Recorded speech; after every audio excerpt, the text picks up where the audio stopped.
Tonight I decided I'm gonna do Speedy. I'm gonna do Speed. Speedy. Film made in, I think, 1927 or 28. Stars Harold Lloyd. Probably the third most famous silent comedy film star after Charlie Chaplin and Buster Keaton. And it was about a film about a guy named Speedy. He wants to marry this girl, but she won't marry him unless her grandfather's trolley business is settled, because there's like these gangsters, or the city is trying to buy him out, but he's asking for way too much. And meanwhile, Speedy is just trying to like keep down a job, but he's like just so bad at everything, or he like has the worst luck. So he keeps getting fired like every day. He even says to his girlfriend at one point, like, don't worry, I always get a job by Monday. I always get a job again by Monday.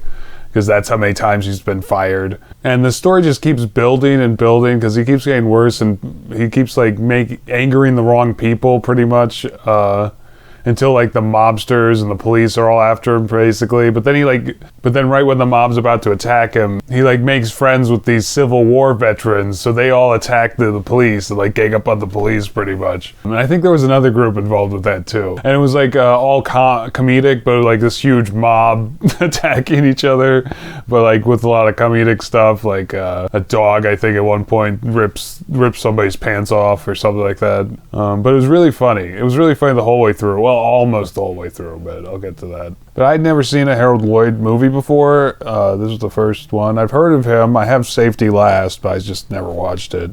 And I know that Safety Last, is probably his most famous, because it's the one he like dangles from a clock while it's still moving or something like that. It was a really famous scene. Nowadays, Harold Lloyd is not nearly as famous as Charlie Chaplin or Buster Keaton, unless you're like a silent film buff like me. Probably haven't heard of him. But this was definitely different from their movies. He used a lot more intertitles. I think I said in a previous video that like Buster Keaton said once, like, we tried to use as little intertitles as possible because it was just a distraction.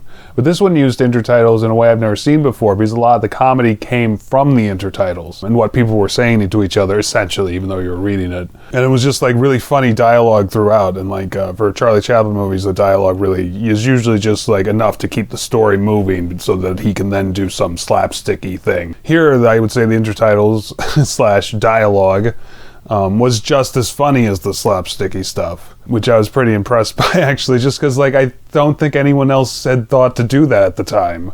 And like maybe Harold Lloyd was just starting to do it right before the talkies came in, so it didn't really matter at that point. But it was just funny and interesting at the same time. Also, much like the story, the humor really builds, and it keeps building as it keeps going. And there's a lot of callbacks, which I was also impressed by. And it just felt like a fun adventure, kind of, just almost from start to finish. I guess I'll mention that like the first like 10 to 20 minutes was really slow, which was something I'd forgotten about. I'd watched this with my sister, and she had mentioned it at the end of the movie. Like, everything but that first like 20 minutes was really slow, but that was just like really showcasey of being like, look, it's Coney Island. Look, it's New York. Even after that point, it got to the point in the story, and like everything before Harold Lloyd shows up, because there was like kind of a bit there, was kind of boring. But then once Harold Lloyd shows up, and his character just keeps everything moving, just keeps being like just a happy-go-unlucky maybe kind of guy, just because everything he tries, it just like fails miserably right in front of him. But he's like just so happy and kind of, I don't know, simple. He's kind of a simpleton, I guess. He's just trying so hard too to like make his grandpa get out of debt and everything, but everything just failing miserably so much that by the end, like the whole stampede of people are chasing after him. Oh, this also had Babe Ruth in it, like as Babe Ruth, which was kind of cool. Just to see him, I think, just acting in a movie. I didn't realize he ever acted in anything, actually. But that was pretty cool, just that he was in it. I think Lou Gehrig also had a cameo, back before he had a disease named after him. But yeah, other than that first, like, 20 minutes or so, that was just, like, really slow.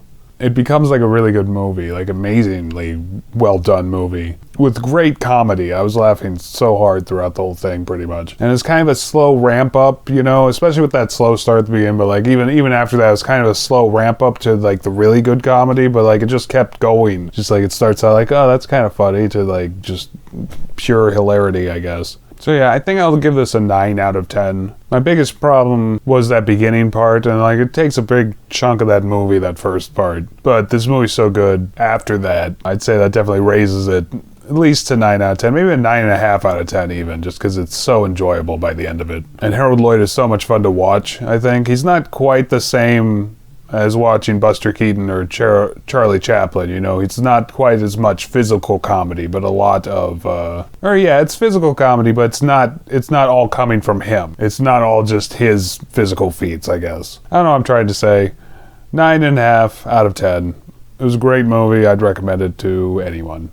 Alright, that's it. Please like and subscribe, and tune in tomorrow for something else.